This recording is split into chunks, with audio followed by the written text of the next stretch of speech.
Predators Errand, Part 3, Crooked Crossroads. This is how Jacob met Smedley. Out hunting near Lazy Beast Creek, late spring 1820, I came across a timber wolf bitch and a grizzly bear trading fangs and claws. Behind them I see the wet, broken remnants of her cubs. The wolf bitch doesn't last long, but the bear loses an eye and a nice sized chunk of his right shoulder. I put an arrow in the back of his neck to get his attention. He turns to charge me and I put another one in his mouth. I checked it in and sure as shit there's a survivor. White with faint silver markings and one gold eye, one blue eye. I leave him be and turn my attention to field dressing the bear.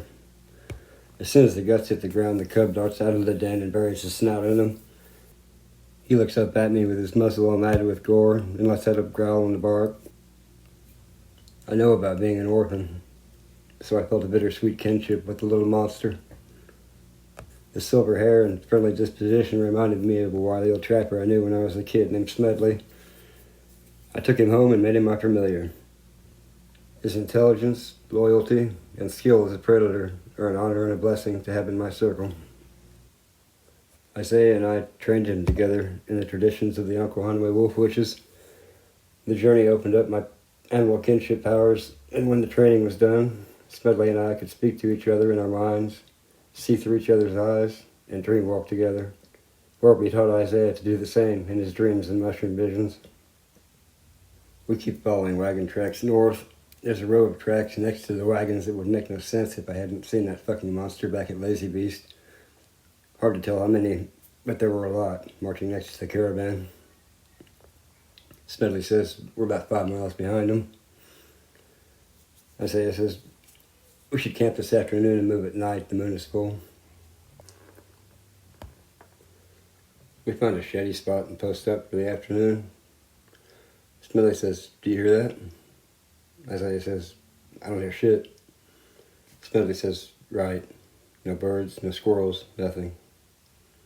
Isaiah says, "I reckon the stench of rotting flesh tends to run the critters off. These cockknockers ain't hard to track, that's for sure."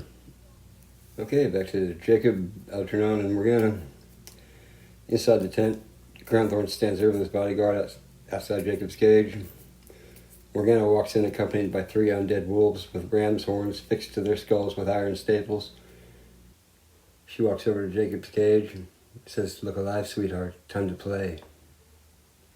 Groundthorn says, "I gave him a potion that should keep him in his lupine form. And please remember, when you're playing, that we need him alive." Morgana says, "Oh, come now, I would never harm my favorite pet. Not permanently, anyway. And besides, he regenerates." Groundthorn says, "Yes, that's why I need him alive. I have to study him. He's functionally immortal. Hiding somewhere in his being is the key to the elixir vitae." Morgana says, "What about the other one?" Groundthorn says, "He's tracking us as we speak. He should be here soon. Have your fun, but remember, I want camp made by sunset." Morgana says, "I started the slaves unloading the wagons before I came here." And she winks at him with her one eye. Groundthorn smiles and says, "I'll be tending my plants if you need me." Then he turns to his bodyguard and says, "Go help him prepare the camp." Okay, back to Wilhelm and Miranda. They're sitting in a small tent outside one of the burned out towns. Wilhelm sits in the moonlight, staring at the brain, absently caressing the glass. Miranda says, "There were dozens of people here. I can see the past through the eyes of the dead. Here, let me show you, my love." Wilhelm falls backwards on his ass and starts scooting away from the brain with panic in his eyes. He pulls his knees up and starts rocking back and forth with his head in his hands. Back to Isaiah and Smedley. We travel at night. If it gets too dark for me, I can just look through Smedley's eyes until I get my bearings.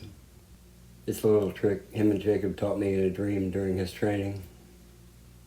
Smedley says, "I found some tracks. Something circled around behind us." Isaiah says, "What kind of tracks?" Smedley says, "Looks like hooves in back and bear paws in front." Isaiah says, "It thinks it's hunting us. Let it. Come on back and we'll find a good place to bushwhack the motherfucker." Smedley hides next to the road and I post up in a tree.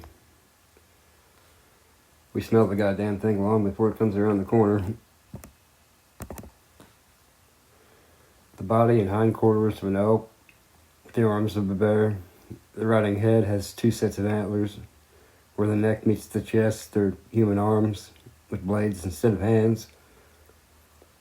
When it gets in range, I put a slug in the chest. The fucking thing explodes with enough force to knock me out of the tree and onto my head 15 feet down. I wake up in the back of a wagon in a cage with Smedley. A large tent on a mountain plateau halfway between the sea and the sky. Inside the tent, the townsfolk are strapped to chairs in a circle around the center ring. On a pedestal stands Algernon with Morgana beside him on a shorter pedestal. Around the ring, Morgana's beasts are snapping and straining against their chains in front of the townsfolk. The 2 rings to the left and right have large cages. The left ring holds Miranda's body, which now has the head of a jackal. Under her right arm is her empty rotting head, her long hair wrapped around her like a dress. And the cage on the right holds Jacob, who's in his lupine form. Crownthorne says, after receiving my medical degree, I was approached by a group of missionaries who wished me to accompany them to the Amazon. My lifelong fascination with magic and drugs compelled me to go with them.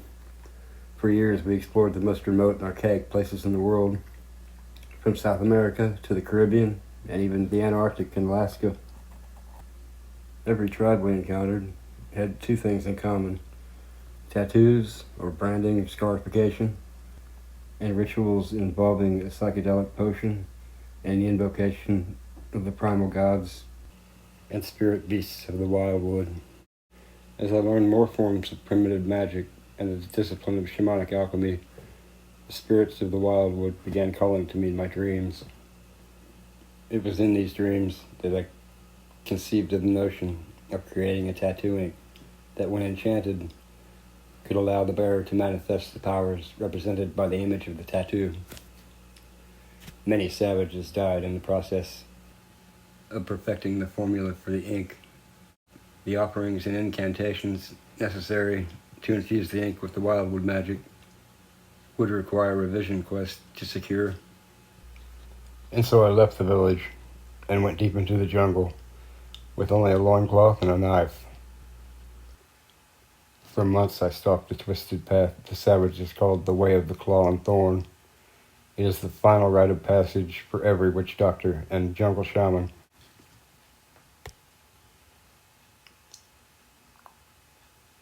The first step is to purify oneself, to strip away all facades and coverings, to stand naked in the wild and to survive alone. Next, the covenant of the blood is established with the primal gods and spirit beasts. This ritual also makes the shaman blood kin to the spirit of the land, which connects him directly to the wildwood magic. As the days, then weeks and months passed, I felt more alive than ever I had. My muscles grew hard and my senses grew keen. The blood I spilled onto the ground every day animated the spirit beasts who became my allies. The more prey I took, the more I was seen as an alpha predator in the eyes of the primal gods and spirit beasts. On the full moon of the 9th month, he of darkness and wild wooded places himself came to me and bestowed upon me the path to my transformation and the power to manifest it. I returned to the village. Like a shadow, I crept from hut to hut, offering the blood of the savages to the gods and spirits of the jungle, sparing only the tattoo artist.